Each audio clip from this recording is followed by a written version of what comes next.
Assalamualaikum warahmatullahi wabarakatuh. Ini ada berita yang kontroversial ya, tentang Menteri Agama kita yang pernah menjadi ketua Ormas ya, Yakut maksudnya. Saya bacakan ya dari portal Islam. Ini selama Menteri Agama dijabat oleh Yakut itu banyak keputusan-keputusannya yang ini ya, yang kontroversial.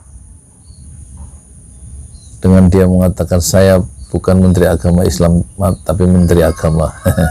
Itu aja sudah, ngapain coba ngomong begitu ya kan. Sekarang yang terakhir ini hari Rabu ya, saya bacakan dari portal Islam ya. Hari Rabu, hari ini berarti 13 Oktober 2021, libur Maulid digeser. Netizen, mana bacotnya Yakut, upacara ngaben di Bali digelar besar-besaran. Ngaben yang kemarin upacara keagamaan Hindu di Bali itu tanggal 8 Oktober, kita lihat fotonya di Tempo itu di kerumunan ya, besar-besaran ya. Banyak pihak memprotes keputusan Menteri Agama, keputusan Kementerian Agama menggeser liburan perayaan Maulid Nabi Muhammad Shallallahu Alaihi Wasallam ya.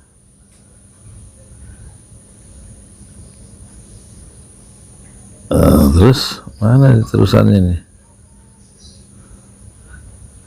Menurut pihak Menak, saya baca kok loncat ya. Menurut pihak Kementerian Agama Republik Indonesia, kebijakan menggeser hari libur Maulid ini merupakan upaya dalam pencegahan, penanganan, penyebaran dan antisipasi munculnya klaster baru COVID-19 pada hari libur Maulid. Namun Maulid Nabi maksudnya. Namun di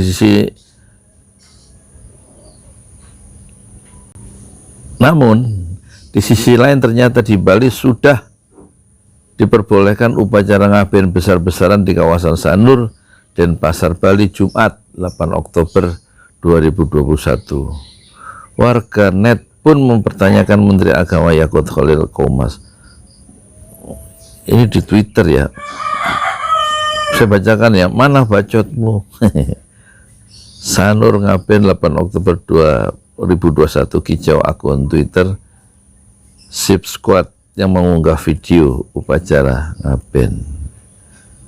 Netizen juga mempertanyakan Yakut yang saat menjadi Menteri Agama mengatakan dirinya bukan Menteri Agama Islam tapi Menteri semua agama. Jika mampunya hanya ketua Ormas, sebaiknya di situ saja. Jadi Kemenak RI butuh ilmu yang mumpuni, sadar diri saja tidak mampu, ujar akun Pulis 10 Mulyadi. Terus ada lagi yang ngatain nih, si pentol cilok mah nggak peduli, nyenggol yang bukan agamanya nggak bikin dia nambah kaya. Kalau nyenggol yang berbau Islam baru deh gencar. Fulus melesat naik, timpal akun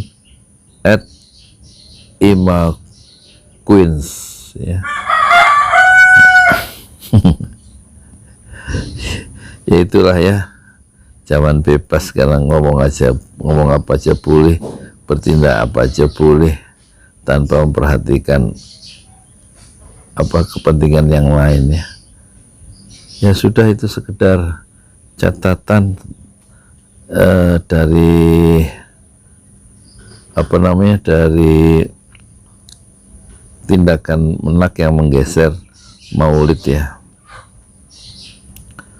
Apalagi nih,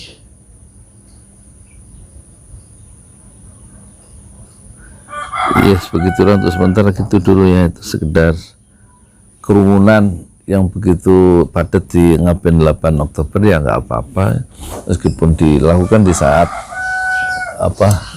pandemi ya. Tapi kalau kerumunan di masa Habib Rizik, karena yang melakukan tokohnya itu orang Islam, yaitu tokoh sebesar Habib Rizik yang menjadi semacam pengkritik yang sangat keras terhadap pemerintah, itu langsung mendapat ganjaran penjara 8 bulan dan kemarin kasasinya ditolak oleh Mahkamah Agung ya. Dan tetap dianggap bersalah melakukan kerumunan Maulid Nabi. Tapi kalau kerumunan agama lain ya nggak apa-apa ya. Nggak usah diurus, nggak usah dipersoalkan. Yang kita persoalkan, yang dipersoalkan oleh pemerintah adalah kerumunan yang dilakukan oleh kelompok umat Islam tertentu seperti Habib Rizik gitu ya. Tapi kalau yang lain-lain, kerumunan yang dilakukan oleh presiden berkali-kali dengan menyebarkan hadiah di kerumunan itu ya nggak apa-apa. Ya itulah negeri Indonesia kita ya, yang tingkat keadilannya itu masih ya tidak merata ya. Ke sana ditegakkan hukum, ke kelompok tertentu, yang kelompok tertentu tidak apa-apa ya. Jadi masih ada tebang pilih, ya itulah ya negeri kita, mudik kita urus bersama-sama negeri kita, jangan kita menjadi penonton di negeri kita sendiri. Kata Agus Salim, jangan menjadi penumpang ya, di negeri sendiri. Ini negeri kita, jadi kita urus, kita kritik, kita ingatkan semua pihak. Kalau jadi pejabat publik itu ya yang ada rasa, bisa merasa penderitaan rakyat orang lain, kelompok lain, dan bagaimana keadilan itu bisa ditegakkan ya.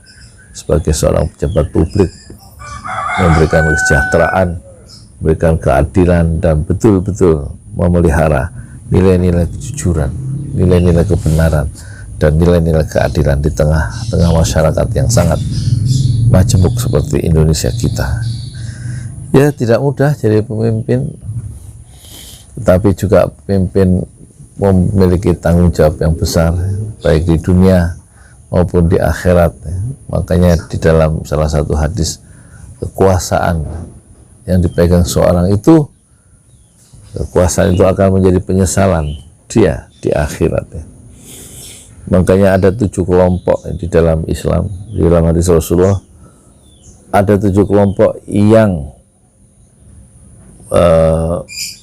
mendapat perlindungan di hari akhirat, di saat di hari akhirat itu tidak ada perlindungan kecuali perlindungan Allah Subhanahu wa Ta'ala. Salah satu yang kelompok yang dilindungi adalah al-imamul adil, imam yang adil, pemimpin yang adil, yang bisa memberikan keadilan dan bisa merasakan rakyat itu keadilan itu yang diberikan oleh pemimpinnya.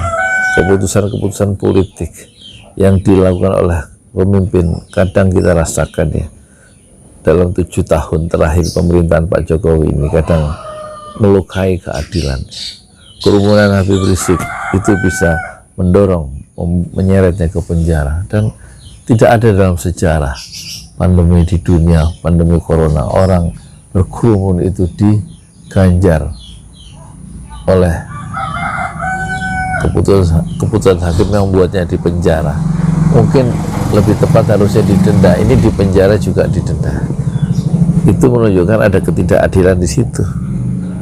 Habib Rizik yang baru datang setelah 3,5 tahun diisolasi di Mekah dan tidak boleh pulang karena memang ada pesan dari Jakarta kepada pemerintah Arab Saudi bahwa Habib Rizik adalah orang yang berbahaya dan orang yang berbuat begini, sehingga pemerintah Saudi akhirnya menyadari bahwa informasi palsu itu diberikan oleh pihak otoritas di Jakarta dan kemudian mendapatkan perlindungan dan keistimewaan di Arab Saudi selama 3,5 tahun, tapi tetap tidak bisa pulang demi menjaga keamanan Habib Rizik sendiri. Tetapi kita bisa saksikan setelah tiba di Indonesia pada tanggal 10 November tahun 2020, langsung Habib Rizik melakukan perlakuan yang sangat diskriminatif, sangat tidak adil. Kerumunan di Petamburan, kerumunan di Megamendung ya, Maulid di mana di Petamburan itu membuahkan ya, ketidakadilan yang dia terima sehingga dia mendekam di penjara selama 8 bulan dan didenda sekitar berapa? 50 juta. Sementara kerumunan ya, Maulid di Megamendung itu juga membuat dia dipenjara dan didenda 20 juta. Sementara informasi kesehatan yang diberikan oleh Habib Rizik setelah dia diperiksa di mana, di rumah sakit Umi, itu menghasilkan dia dihukum 4 tahun penjara. Coba itu, di mana keadilannya? Hanya informasi kesehatan ya. Habib Rizik merasa sehat, tapi kemudian tes yang kemudian beberapa hari kemudian tes itu menunjukkan dia terpapar COVID-19. Kemudian disimpulkan oleh aparat hukum bahwa Habib Rizik berbohong tentang kesehatan. Padahal banyak pejabat-pejabat juga tidak mengungkapkan informasi kesehatan secara jujur ya. Itu juga tidak apa-apa, tidak diperlakukan seperti Habib Rizik yang kemudian dipenjara sampai 1, 2, 3, 4 tahun penjara. Inilah bentuk-bentuk keadilan yang membuat pemimpin itu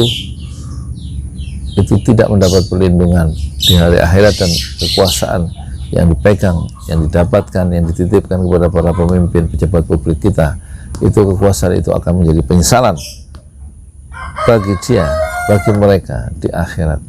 Kita hanya mengingatkan tentang pentingnya keadilan ditegakkan oleh seorang pemimpin, imam yang adil. Moga-moga dengan perspektif Islam, yaitu hadis tentang adanya 7 kelompok di akhirat yang mendapat perlindungan kecuali,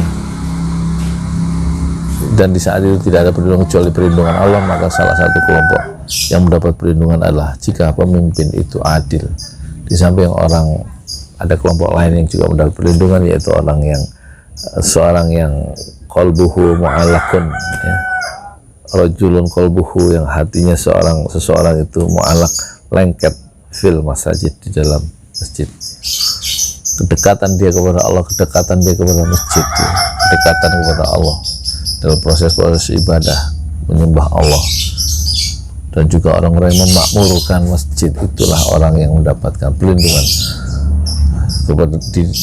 di hadapan Allah, di sisi Allah di akhirat. Pada saat perlindungan, tidak ada perlindungan kecuali perlindungan Allah, yaitu orang-orang yang memakmurkan masjid, yang lengket hatinya ke masjid, di samping pemimpin yang adil.